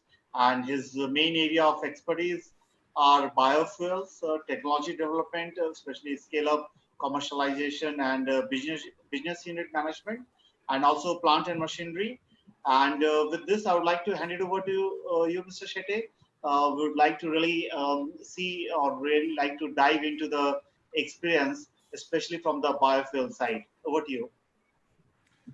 Thank you, Gaurav, for the introduction. And I would just share my screen and start quickly. Good afternoon, everybody. Praj Industries probably is one of the leading, well-known in the industry of biofuels. Today, I will share with you some of our experiences and what Praj has been doing in the area of compressed biogas production under SATA scheme, as well as some of the other energy applications. To begin with, I can't stop without saying that why CBG is important, very quickly, because it's net energy positive. We know that it reduces GHG and carbon footprint almost to 30% level, that of fossil fuels like petrol or diesel. Very, very important. Use solution to clean environment, and of course, organic farming, that's extremely critical. And today our government is very strongly insisting on this. And obviously it promotes the circular economy while reducing the crude imports. So this is why we all look at the CBG or compressed biogas as one of the key energy solutions. And as Honorable Mr. Shukla presented, that under SATA scheme, the first phase MOPNG looks at replace 15 million metric tons of CNG with CBG by 2023. But the key over here is that we have a varied resource classification of feedstocks available, and some of the other honorable speakers before me talked about it. There's a big segment of MSW, which can bring in about 5%.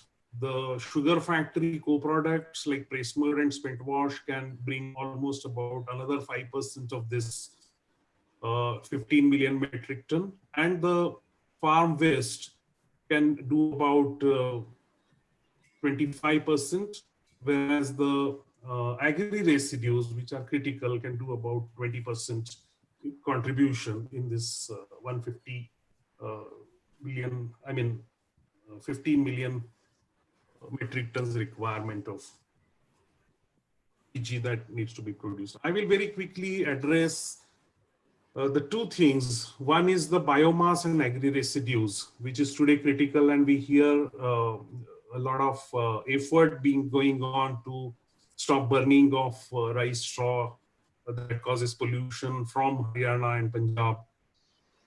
But when we map all these, we have almost 350 million metric tons of surplus agri residues, which can be converted to CBG production after we consider all the fodder and other uses, energy uses.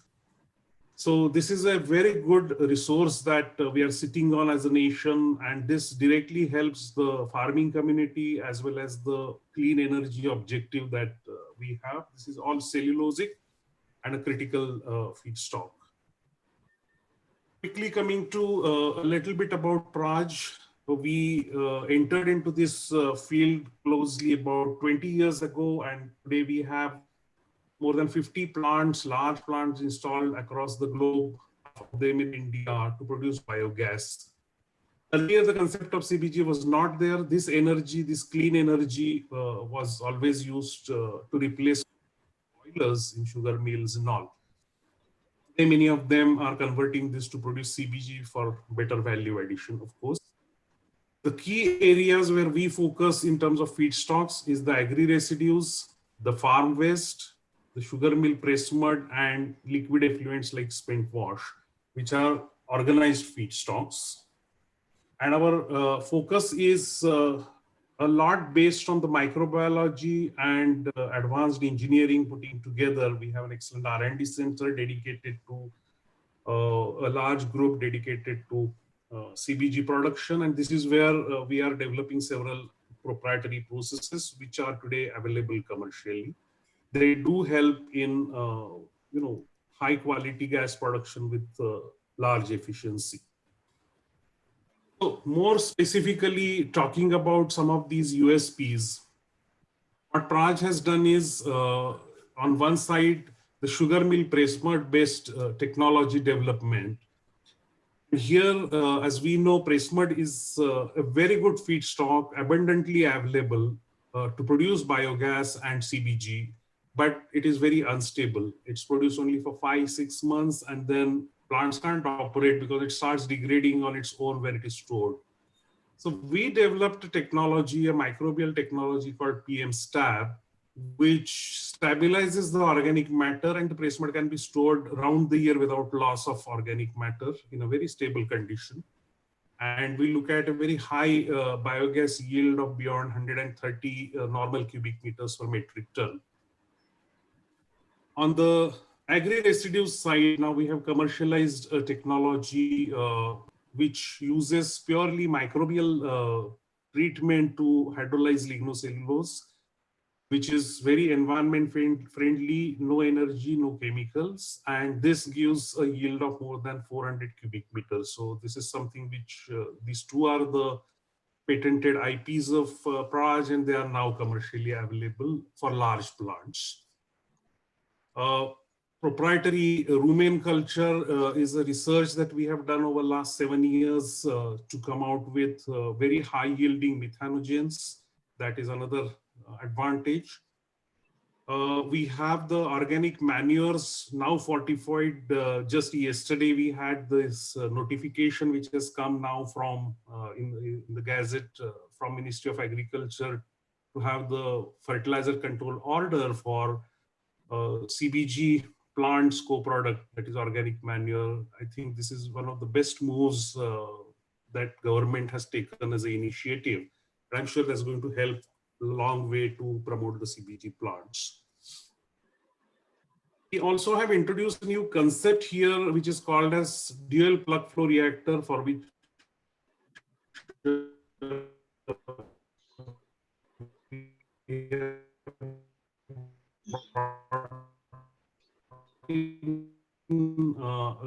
with high efficiency of degradation, because they are not CSTR type reactors. They are very rigorously gas mix kind of plug flow reactors, and very efficiently operating without any agitators or anything. You can see a photograph at the right bottom where the plant is buried under the soil, and it's completely open on the top. And this has a very major advantages over conventional CSTR technologies, where there is a likelihood of bypassing and therefore loss of organic matter. So the yields are very high. Coming to press mud, typically when we look at, let's say, a 10,000 tons per day mill giving 400 tons of press mud every day, in an annualized operation, we can have a 200 tons per day press mud to CBG plant. And this is where this preservation of press mud throughout the year is a very critical thing. To look at the advantages of our press mud stabilization technology, they give continuous yield, high yield throughout the year. But if press mud is not treated solely, it auto degrades naturally and the yield drops. So this is a very good advantage for press mud based plants. And we are constructing the first plant in UP, which should be commissioned somewhere in October. And that will become first of its kind CBG production plant from press mud technology. Typically, this is the scheme. One would get almost 1100 cubic meter per hour of gas from 200 tons press mud. Along with that, a liquid fertilizer of about 130 cubic meter and about 40 tons of organic solid manure, which is formulated both by nutrients and agri-microbes. Coming to biomass, as I mentioned to you, we have this BM Solve technology, which sits in the plug flow reactor itself and uses a special strain of microbe to hydrolyze lignocellulose and directly convert into volatile fatty acids. So no chemicals, enzymes, steam, anything. It's a one-step process, giving very high yields from rice straw, wheat straw. Of course, depending on the volatile matter content, it can range between 400 to 500 cubic meter per metric ton of feedstock. This is where you have the milling and extrusion of the biomass, followed by slurry preparation, and then there is a two days HRT treatment for the microbe with the microbes for hydrolysis, and then there is the plug flow reactor to give the bio. In terms of gas cleaning system today, there has been a lot of challenges this world is facing. Recently, there was a very big worry that if it is injected into the GAIL pipelines because of sulfur, will it corrode the pipelines? All the risks are seen. So, Mr. Shete, 1 more minute actually. Yeah. So this is where we will, I would like to emphasize that the cleaning technology that we bring in to remove the sulfur is a very, very efficient one, bringing it down to almost zero. And followed by that, we offer two options. One is the water-based or the membrane-based CO2 removal. Bring it to the CBG quality, we can give minimum 96 to 98.5% methane, and then there is compression. Co-product that Praj technology can offer is with the organic certification, which fetches a good value and also the application benefits. Some of the advantages are that we give total plants on technology plus EPC basis, and they can be from different feedstocks along with the partnerships. And we feel that this kind of a relationship with intended prospective producers will definitely increase the availability of gas in the in terms of policy interventions. Praj has been working and networking with many stakeholders, including IBA, and we look forward to an appeal to the government that continuous MNRE subsidy, 100% offtake guarantee, minimum sales price for biomass feedstocks as well as manures. White zone clearance, this is very important. Today, it is in the orange to green zone, depending on location. Priority lending for soft loans, affordable land availability at these rates, and priority promotion of CBG use in industrial, city transport, and farm industry points to replace local fuels. I think these supports coming from central and state governments will make this dream come true to have clean energy, recyclable energy, and circular economy. That's in a nutshell what I wanted to share on behalf of Praj. Thank you, all of you. Thanks a lot, Mr. Shete. That's quite interesting to see the technology enhancement and further where exactly we need to head. I think it's already 5 o'clock. I would like to hand it over to Dr. Shukla for 2 minutes, and then yes, it is exactly 5 o'clock. Yeah, question and answer from the audience. I already compiled it, but it's a very engaging audience that I must admit. We have got a lot of good questions. So over to you, Dr. Shukla, for 2 minutes. Maybe you can announce about our, about our MOU with Brazilian Biogas Association, and then we'll simply take the question and answer. Thank you very much, Gaurav. And it's really, indeed, very pleasing moment for us to have the association, two associations, and quite far off geographically. But certainly we are having very important things in common, that we have a large land mass, we have a large agri economy, and we have to serve population through based on the agri economy. And therefore, the bioenergy and the biogas in particular, once that is going to be together, the experiences which we are going to share between the Brazilian Biogas Association and that of Indian Biogas Association, that is going to go a long way.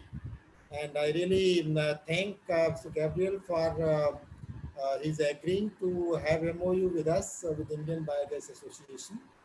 And I do remember when I visited Brazil quite some time back when I was in MNRE. So it's a very pleasant experience which I remember. I really welcome Mr. Gabriel to our joint fold of IBA and the Brazilian Biogas Association, and look forward for more and more cooperation so that we are able to provide solutions to our respective countries and also share with on the global platforms. So welcome once again to Sir, to the Biogas, Brazilian Biogas Association and Mr. Gabriel Gaurav. So let's clap together at this forum for this MOU which we have signed together. Thank you. Thank you. Mr. Crops, you want to say a couple of lines and then we'll take questions? Sure. Well, I can only say thank you very much for having us here. We are very excited about this partnership. Dr. Shukla, thank you so much for your kind words. Yes, let's exchange information, exchange experience, and work together for the advancement of biogas in both our countries. Thank you. Thanks a lot. Thank you very much. So with this, I would like to take some questions very, very quickly. So, Mr. Krops, there are many questions for you. I just got 2-3 questions. Maybe you can just answer in one go. So, number one, is there a gate fee or tipping fee for incoming municipal solid waste in Brazil? And do you prefer electricity over biomethane or other way around? This is the first question to you. Okay, well, thank you. For the first one, depends really on the business model. There are typically private municipal solid waste treatment facilities, and yes, they collect a gate fee from the let's say the government. Typically in Brazil is the municipality, but also there are some private installations that collect the waste, especially from industrial plants, food processors, beverage, etc. So yes, this is a possibility, and it's a very interesting line of business. As far as the trade-off between producing biomethane and generating electricity, we believe that there is a business model that will suit every project. Depends very much on the type of feedstock that you are, let's say, using, but also depends on the location, on the size, and on the market that is available. So it's both of them work, both of them, let's say, have a different cash flow projections. Typically, the generating electricity will render a more stable cash flow, but producing biomethane generates a higher profitability. So it is a trade-off that each project has to analyze in terms of what is the value of that energy, what is the value of that bio-CNG in that location, in that moment. Typically, what we advise is to make a little bit of both, because also not only the purification process, whether by scrubbing or by temperature swings or membrane, will also consume a lot of energy. So if you produce some energy and also you produce the biomethane, there is a very interesting synergy between these two avenues, let's say. Great, Hyam. So, Mr. Desai, for you, it's related to STP sludge. Is any good technology available in India for pyrolysis and digestion system for more than 10 tons sludge? So pyrolysis and digestion are the products are two very separate from each other. If you're considering biogas production, then for sludge digestion, what happens is the sewage sludge is characterized by high suspended solids as well as high viscosity. So a fixed film digester won't work there much. So you have to go for a suspended growth system like CSTR. So which is for the scale of 10 tons and above.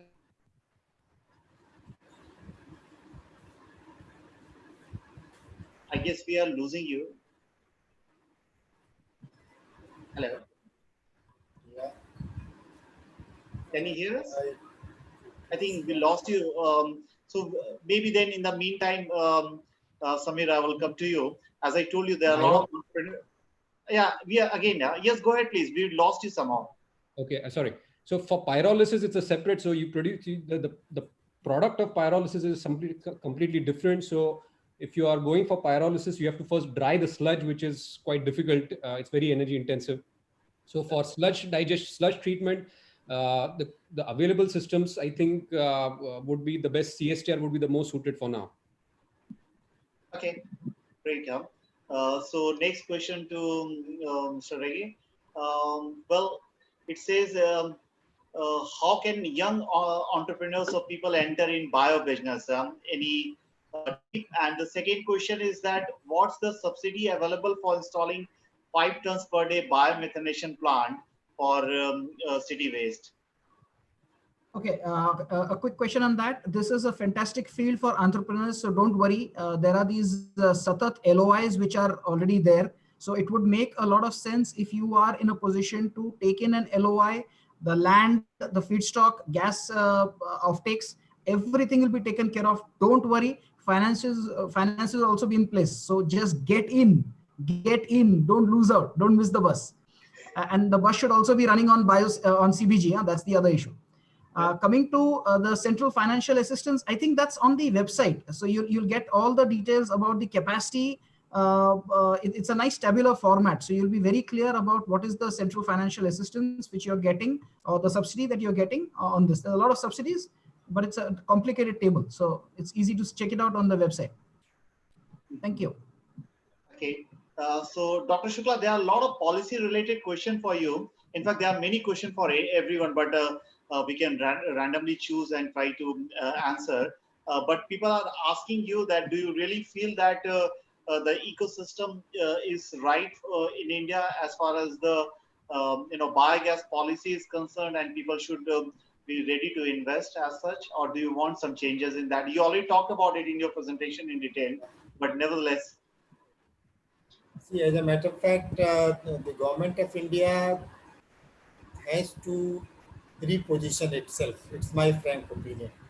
Having been in this field for quite some time, everybody is coming, the changes are being made in the government, and everybody is reinventing the wheel.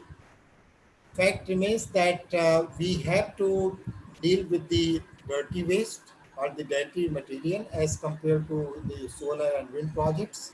The other thing is that in the biomass and bioenergy sector, what is not considered is the cost of the resource itself.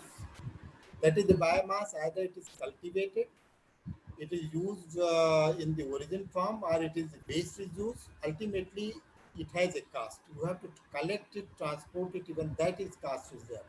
And therefore, it is to be compared with just like a coal power plant, where the energy and the organic fertilizer will be generated only when the waste is there. And therefore, the costing of the waste has not been addressed exclusively clearly in any of the policy approach of any of the government departments who have made the policy. So therefore, we have now from the Indian Biogas Association side, we have written almost to all the concerned ministries individually, and including the Prime Minister's office, that you please revisit the policy. And we say that you have the generation-based incentive, you have the biogas fertilizer fund, treat it in the social sector project, the bio-CNG, not that it is going to compete of its own in the business, because the different types of waste, different types of settings, different types of situations, the cost economics of the plants are going to be different. Therefore, for attracting investments, we have to reposition the policy, and hope that will be done. Okay, thanks a lot, Sarah, because I remember one of your line, which is very, very good for me at least. You said that the the day when we feel that people will go to police station to register a case that my waste has been stolen, and that day we'll feel we are successful. So that's always quite inspiring and quite heartening to know. But nevertheless, thanks for remembering that. I just said it in 2010. yeah. So just the last question, and then we'll wrap it up to Mr. Shetty. A lot of people are asking about the yield from the press mud because we talk about not on dry matter basis, but let's say 130 to 140 cubic meter per ton of press mud. But in reality, it comes out to be 80 cubic meter or something when people put the plant. Any quick comment on that? Yes, and this involves certain, compositional understanding of press mud and then how to treat it.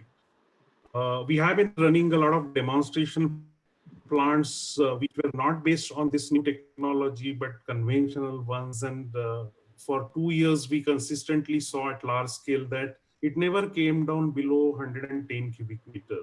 Now, what happens is as you take in the press mud, which slowly starts degrading, then the yield potential goes down. That's one part. And second part is the conversion efficiency by way of having the proper reactor designs are the two things which contribute substantially.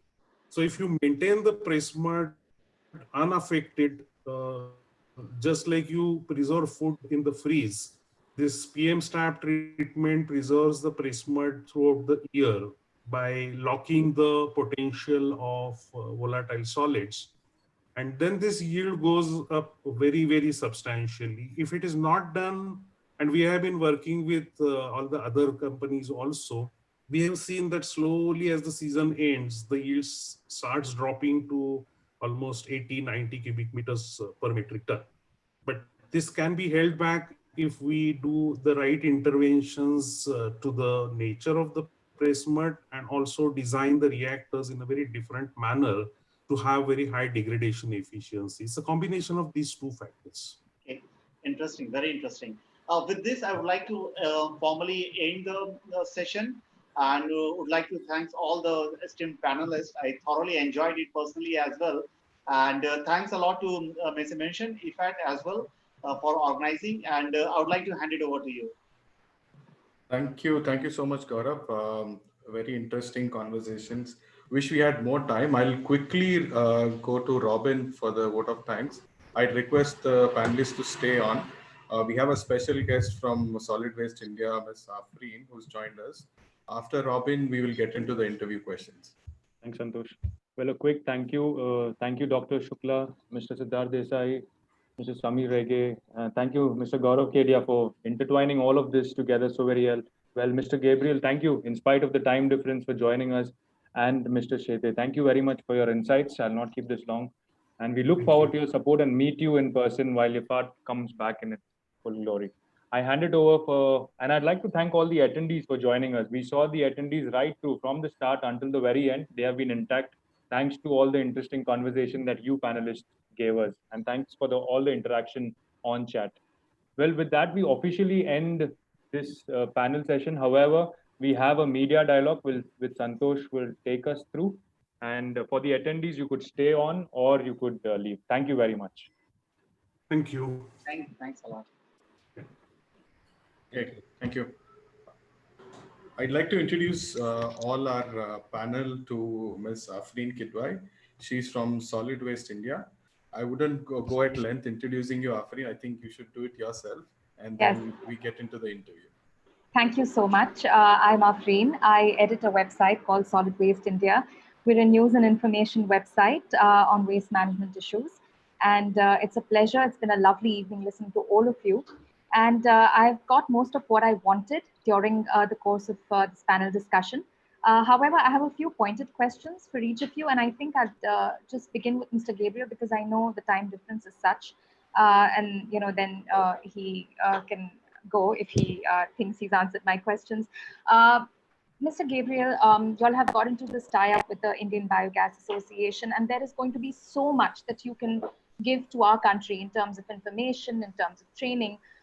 If you have to give me top 3 pieces of, if not me, but your counterparts in India, so top 3 pieces of advice, what would you tell them? How to go about making biofuels a top priority for the Indian sector? But well, first, who am I to give any advice? I can exchange ideas, I can exchange experiences and the failures we have. So perhaps you don't fall in the same traps. Well, I think from a technological perspective, from what I have heard from all my colleagues, I think you are in a very good spot. I think there are what I've heard here from people that really understand the business, that really understand the technology, that understand the trade-offs, because obviously this is a huge opportunity, but there are trade-offs.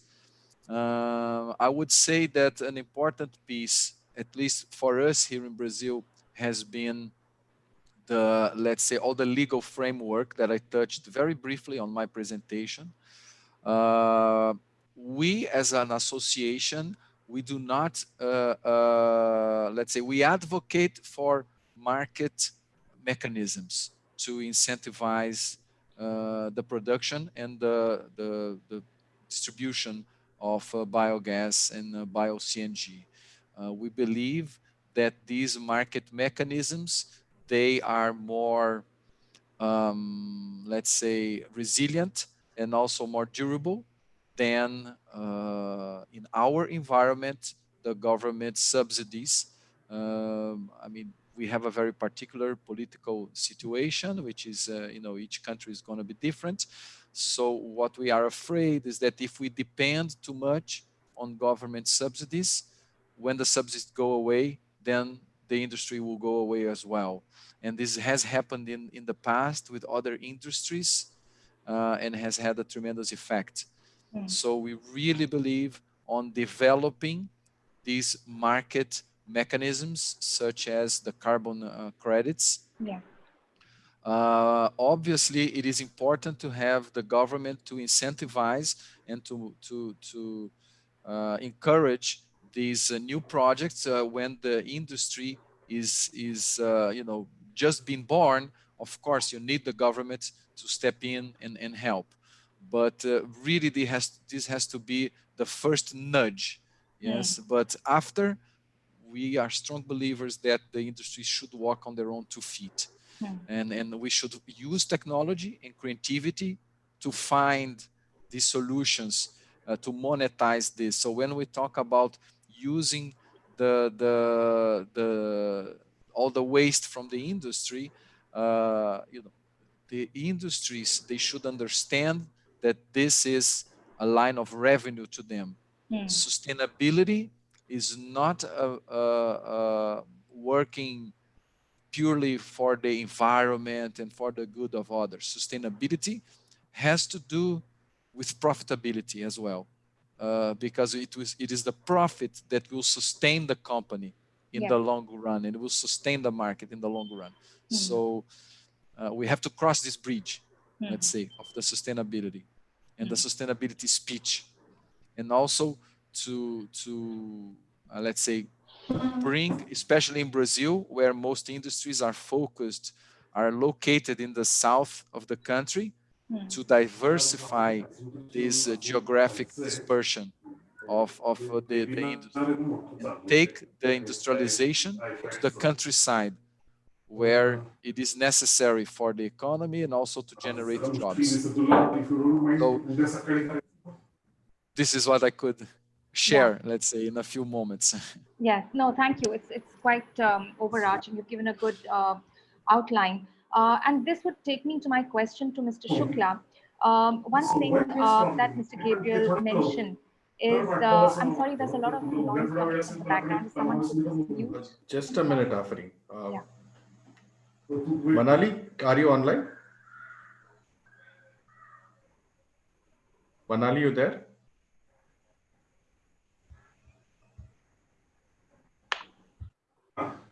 So Okay.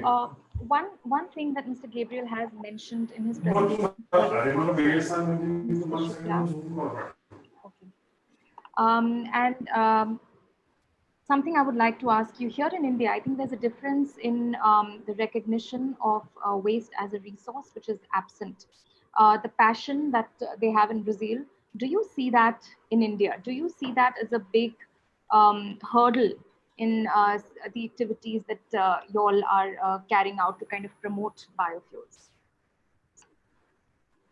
The Indian conditions are always different in many ways.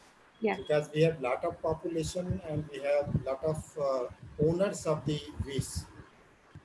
And these owners are going to have their say if you want to use it for any industrial purpose. And it is therefore the support which is required from the government will always be there.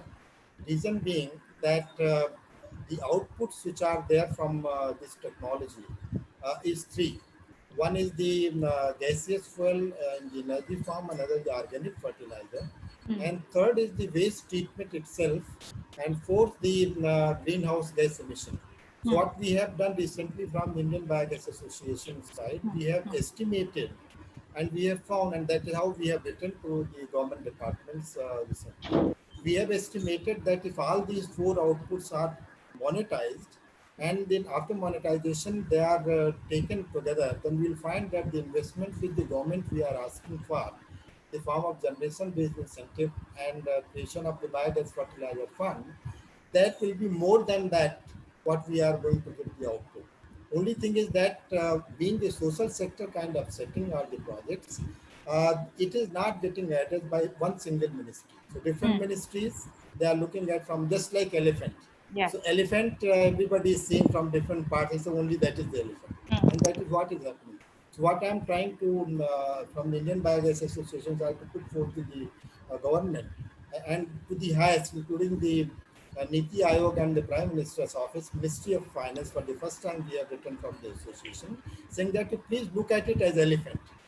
And whosoever is can do it, either the Niti Aayog or the PMO, they should do it. Because individual ministries, MNRE does only energy. Yeah. And if we go to the petroleum ministry, they do only from the petroleum or the gas point of view. Yes. And if you go to fertilizer or the agriculture, they see from the agriculture, the fertilizer, organic fertilizer point of view, and therefore it is lost.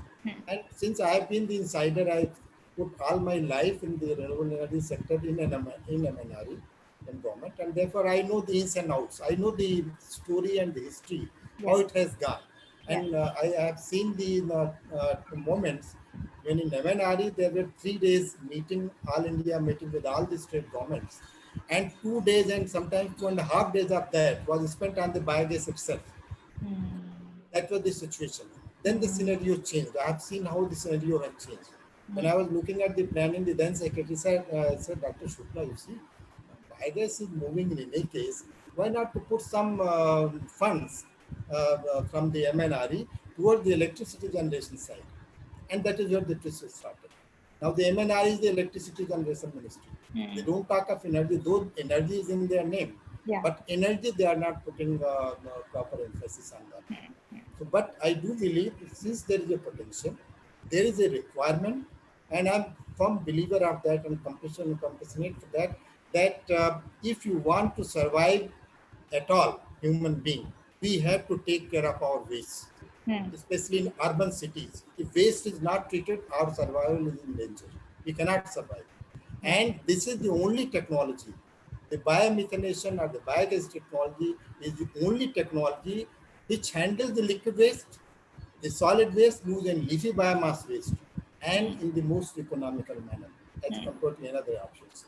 So therefore, I'm firm, and Gaurav said that certainly the FIRs are going to be lost, that my waste has been stolen. And this experience I got when I had a small plant in Kakanagar in Delhi, in my house, biogas plant, and my family was not there. I didn't have waste to feed because I was not cooking myself. So then I thought that situation might come. That is how that thought came. And I shared with everybody. Yeah. And I'm firm believer of that it will happen.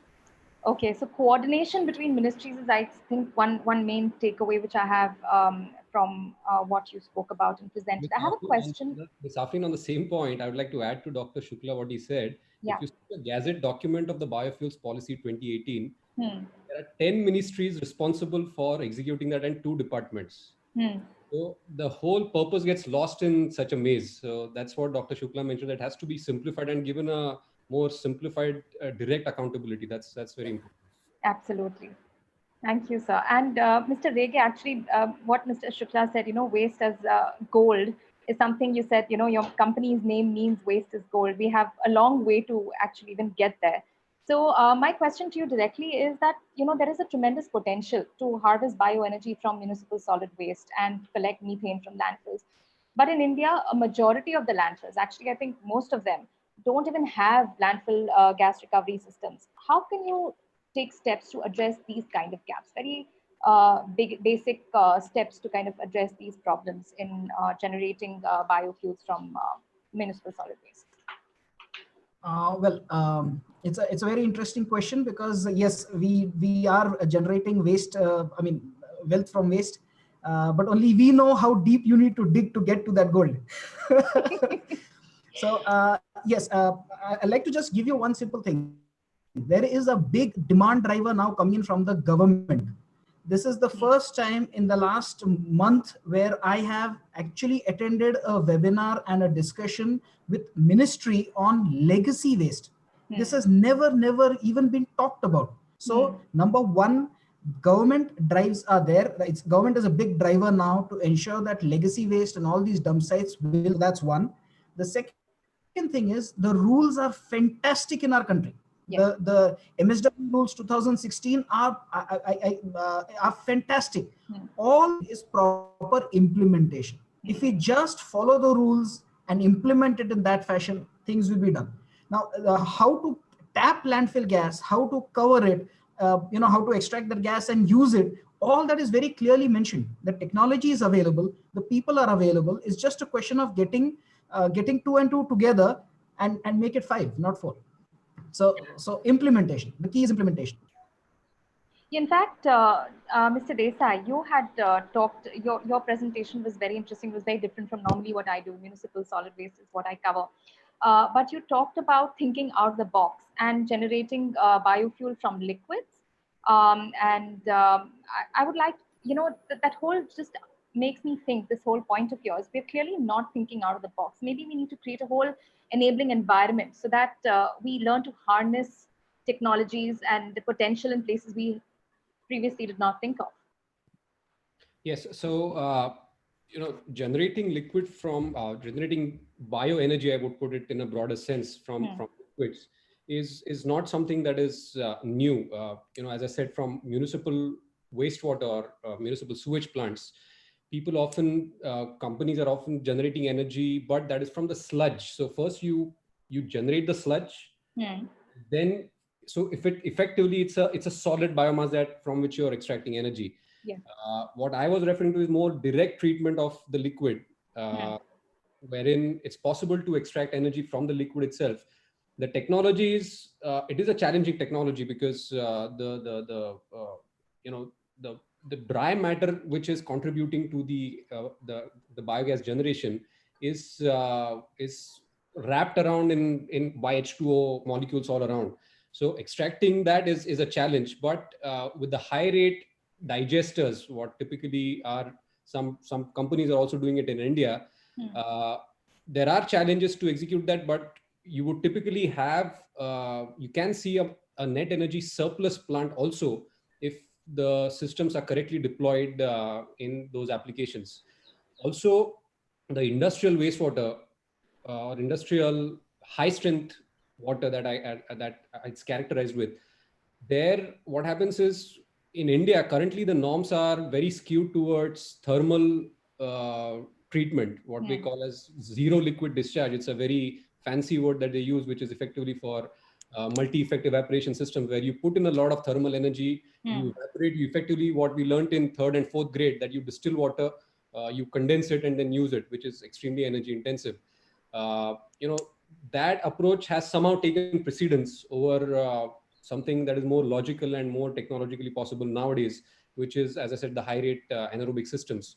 So this is something that I have discussed with the Indian Biogas Association and with their counterparts in Germany as well.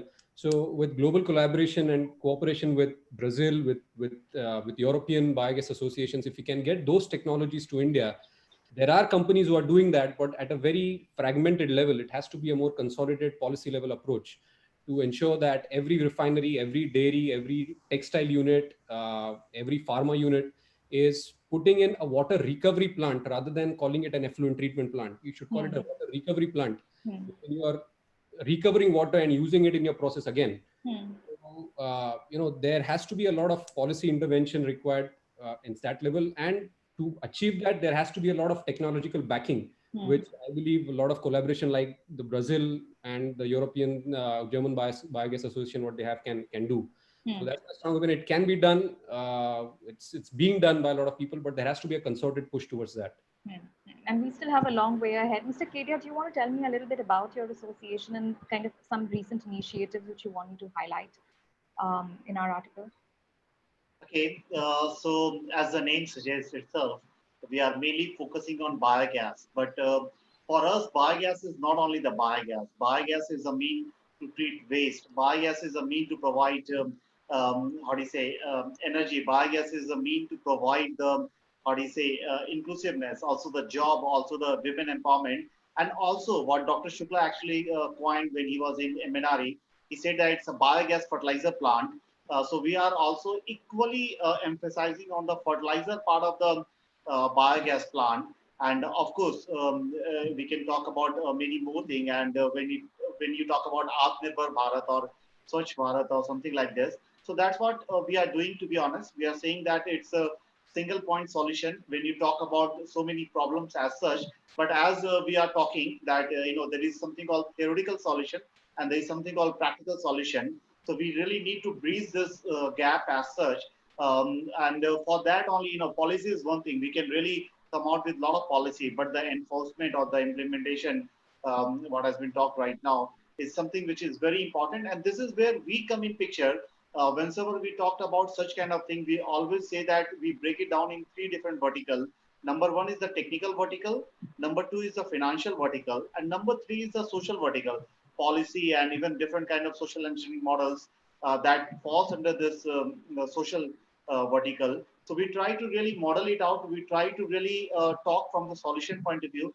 That's why we always use the word married to solution. It doesn't need to be the best. What Dr. Shukla said, that it should be as per Indian scenario. So that's something we try to really very much emphasize.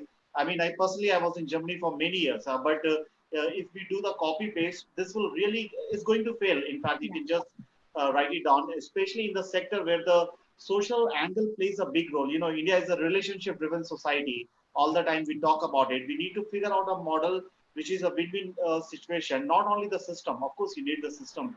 I'm not saying. So this is what Indian Biogas Association is doing. We are trying to formulate the whole ecosystem from technical side. Also, we do a lot of financial modeling. Also, from the policy side, we come out with a lot of awareness program, lot of training program time to time with our partner German Biogas Association. With them, we have got a JV. This partnership project is going on. And apart from the training, we also do a lot of feasibility study. For example, we did for GAIL, Gas Authority of India Limited, and try to work on the neutral basis so that people understand the intricacies. They try to model it out, because understanding the problem itself is the half of the solution, as we normally say. So we try to really come out with the solution statement in a very simplified manner. And apart from this, we also did we also set up the biogas lab in India, which was missing earlier in IIT.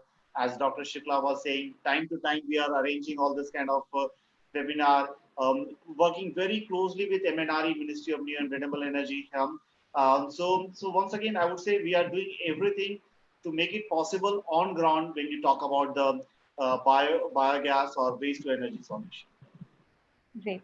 Okay, I think that's about it. Enough questions from my side. Thank you so much. Is it possible for you, Mr. Shukla also mentioned that you all wrote to the different ministries. Is it possible for you to share a draft of that, or, kind of tell us how you are working with the government? Mr. Shukla, Mr. Kedia, is it possible? Yeah. that can be done. That can be done. Great. So I'm sure Robin or Santosh could kind of give you my email address.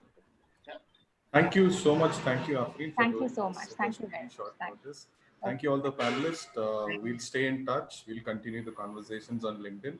I've left a link for our LinkedIn page. Kindly, we'll also have a thank you post. Please join us for those conversations.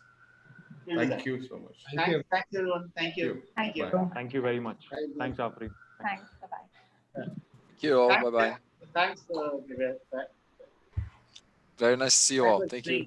Bye-bye. Keep in touch. Yeah. Sure. Thank you, everyone.